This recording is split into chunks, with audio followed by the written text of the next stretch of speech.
Hey everyone, it's Nida aka Sarge, and welcome back to another video on the channel. So today's video is going to be about the Reverse Sicilian, and the Reverse Sicilian starts with the English opening, so on c4, and we get 1e5 from black. So this is probably one of the most common replies from black if you do decide to play the English opening. And what this does is it takes control of the center decently, and it also just allows the bishop and the queen to come out. So we're going to be looking more into the theory of this opening, and yeah, that's the main purpose for today's video. So I'd like to thank you guys for a lot of subscribers and a lot of support from my videos and stuff. So yeah, thank you very much for that. If we do get to 100 subscribers, I will do a Sicilian trap video, and it's a trap that I have invented myself. It is actually pretty decent and can be played against many Sicilian variations, so make sure to subscribe down below if you want to see that video. Alright, so let's get into the theory. Okay, so the thing that you should do if you see 1e5 from black is to bring out your knight to c3 like you would most usually do. I do have a video on the English opening, which I do cover a bit of this Reverse Sicilian, but in this video I'll be covering more behind the reasons why and a couple more techniques. So that is the move that you should do. Why? We don't like d5 being played in this position, so we just kind of want to stop that from happening. Also, taking control of the central squares, since we don't have a pawn in the center like we usually would. We'll bring out our other knight later, but our main priority is right now to stop black from being able to take as much control of the center, because he does have a slight black does have a slight advantage over white, because we have not put up on the center, but that does not mean the English is weak. It just means you have to kind of improvise. That's the word. So yeah, now let's take a look at some of the most common replies from black. So probably the most common reply that you will see from black is knight to f6. This is quite a probably the best thing that black can do. It is basically just counters this knight entirely, because this knight controls all these squares, and this knight just like says, okay, you want to attack these squares, I'll attack those squares too, and kind of evens it out for black. Knight c6 is an interesting move from black. It kind of over defends this pawn, and what this means is that if you decide to very quickly play knight to f3, sorry, he's already got his pawn defended. And he can just move, develop all his other pieces. So black just wants to over defend the pawn. So that is the main reason behind knight to c3. Let's take a look at something else black can do. So another move black can do is bishop to c5. It is a decent move as it controls this diagonal, but as you can see, white's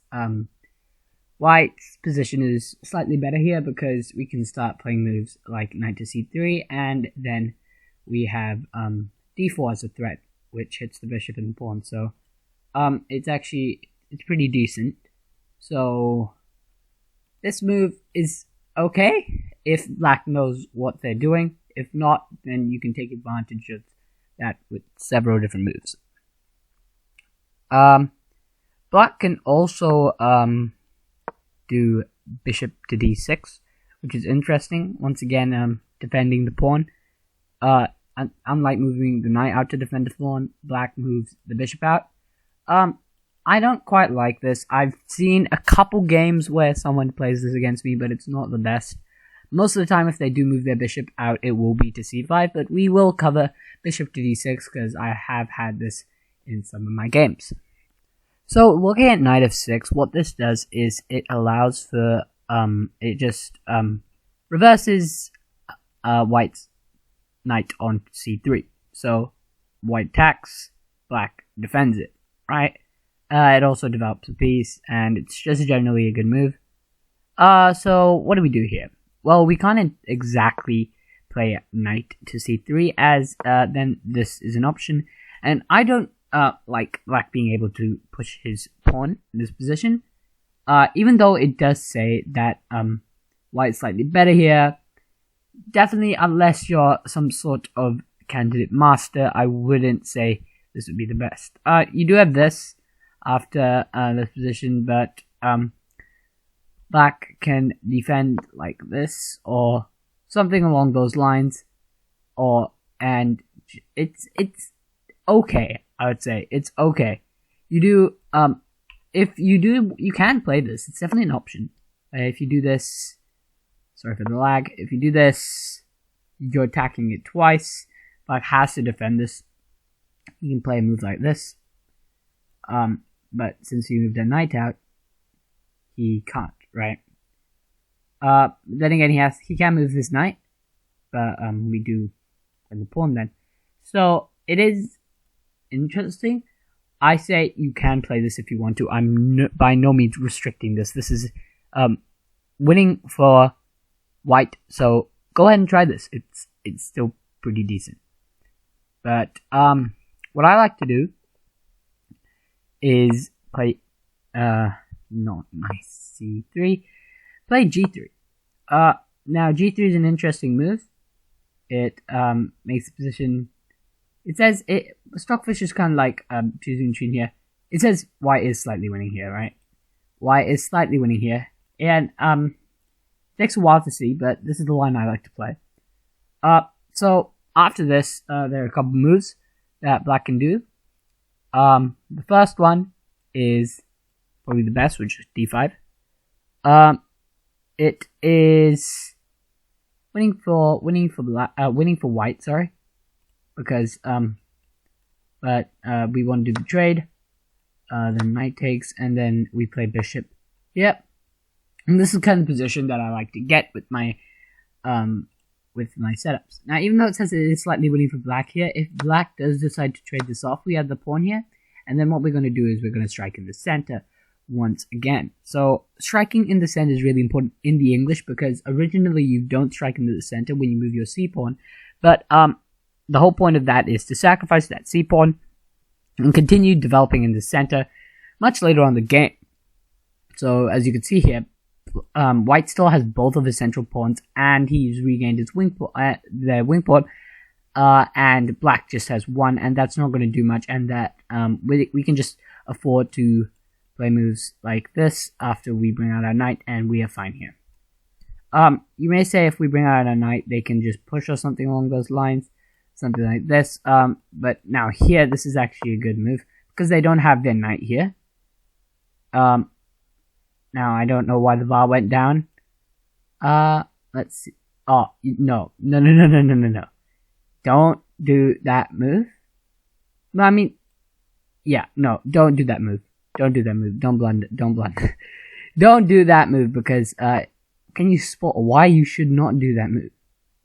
Yeah, no, that was a puzzle for you guys. Yeah, after this, yeah, this is just, no, don't do that move. You're fine. If they do move their knight here, you can in fact do some wonky move like this. See, the Stockfish like that. The Stockfish is fine with that. We do this, we trade this off. He has to defend with something like this. We push, take. It's a pawn trade. Decent. Winning for black. Oh yeah, black can take the pawn. Yes. So definitely look into this. I have not looked into pushing of the pawn, so that's why I'm a bit bad on explaining the theory behind that. If they do push the pawn, probably just move your knight around here. Yeah, that's fine. Move your knight around there. You should be fine after that, because is there anything? Yeah, black can do this, but then you have this, takes, trades, and you want to win that pawn later on in the game. So yeah. That's definitely what you want to do if they push. But yeah, that's what you want to do if they push. Please do not move your knight there. That's a lot. So after this position, black does not want us to be able to play d4 after we move our knight around. So one of the main moves that does accomplish this is knight c6. This is probably the only move that is decent, hold the positions together for black, and stops the move d4. So if black just play knight c6, we simply trade off our bishop, like so. Black takes. Now, we don't only ruin black's pawn structure, but we allow the move d5. So what we're going to do is we're going to play our knight out after this. If pushes, then it's fine. We'll win that pawn back anyway. We can move our knight around. Probably here would... you choose. You can move your knight around into the center. You can move it to the side. What would you do? Yeah. Moving it into the center would be considerably better. So, move into the center. You're then going to win back that pawn fairly easily. Because after push, move it into the center. Something like this.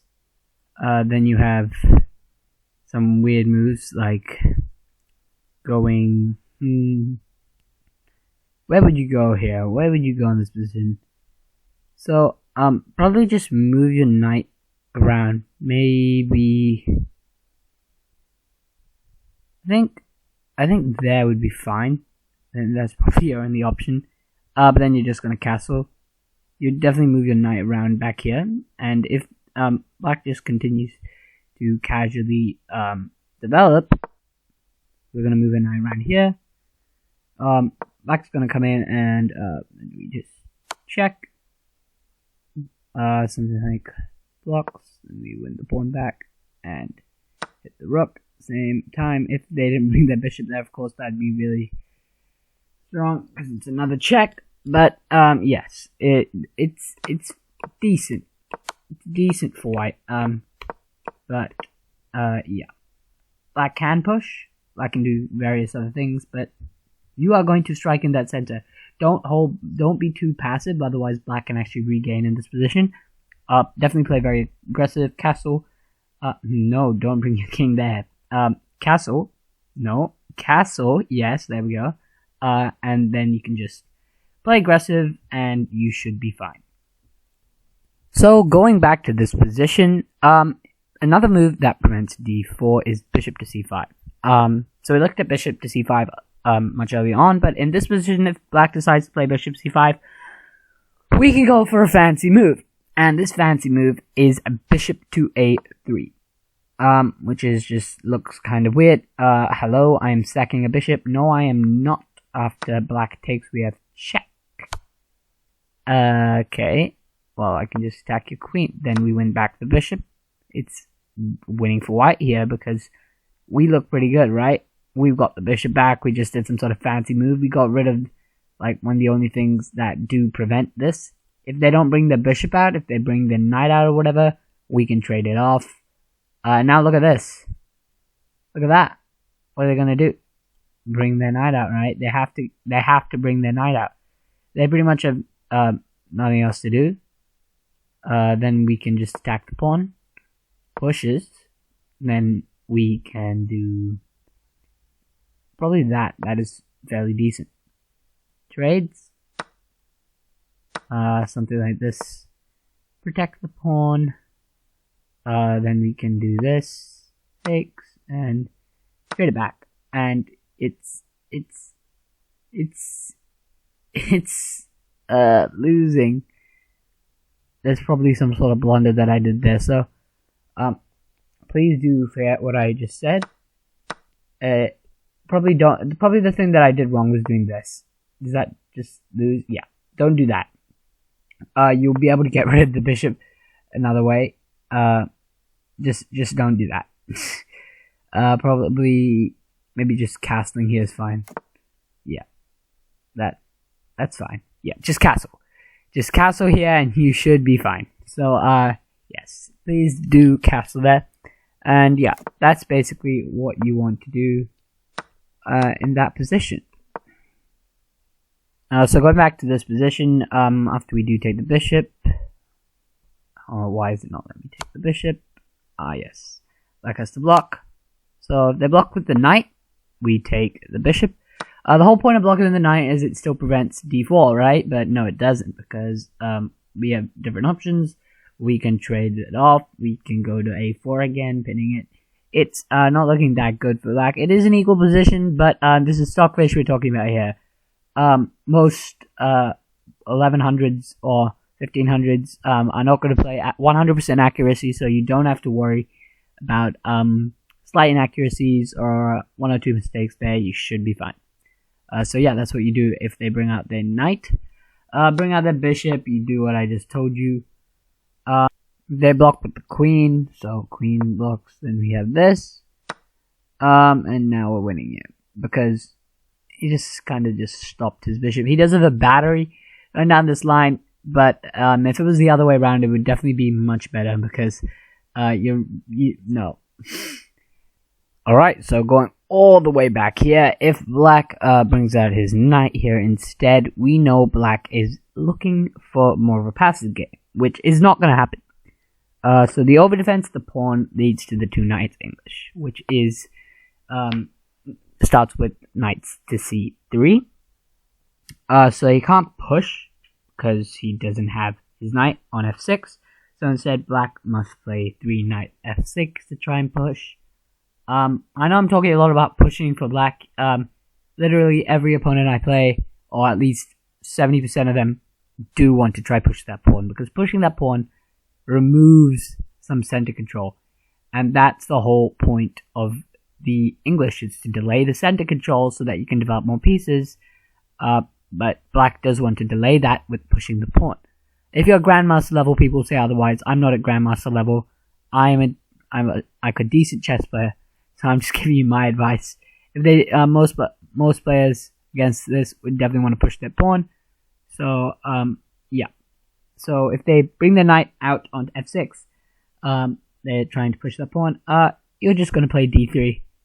D3, kind of like the reverse Sri Lankan attack. They can't go down. Oh, by the way, if you haven't seen my Sri Lankan attack video, please just go click on my channel, scroll along the videos, and you'll find the Sri Lankan attack. It's a really good defense system against the hedgehog system, which is a really good system to play against the English, but I cover a couple of counters against that.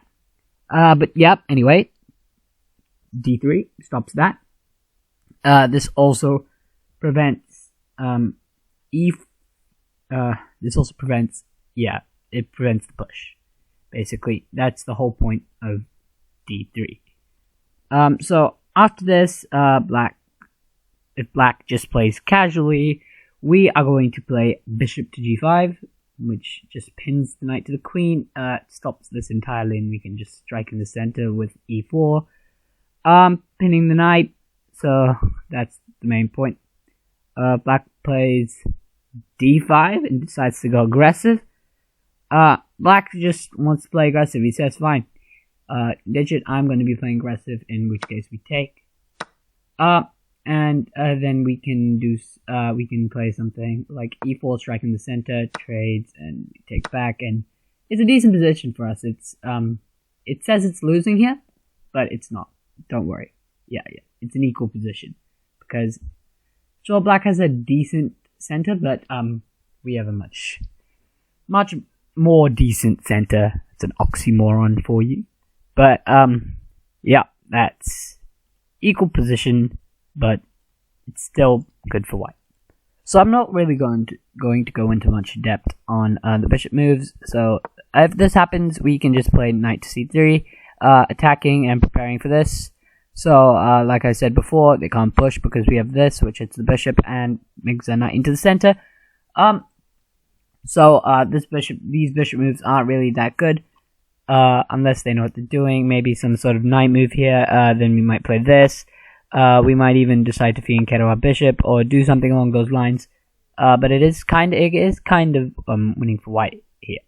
And one more time, if they just decide to defend, we can just bring out the knight. Since there's no pushing, once again, we're just gonna play kind of passively, and once we get control of the center, then go more aggressive. We might fianchetto our bishop, castle, and then we're going to launch all our pawns up on the queen side so that we can dominate the game. So, yep, that's going to be all from me today. Thank you guys so much for watching. I, once again, want to thank you for all the support that I've been getting. It's been really amazing, and once again, please do subscribe and like, because I will be doing a Sicilian trap video, which most Sicilian players haven't faced, which is really good against lots of Sicilian variations. I will be doing that at 100 subs, so please do subscribe and like, so you don't miss out on that. And yep, that's going to be all from me today. Thank you once again so much for watching, and I will see you guys in the next episode of Chess with Sarge.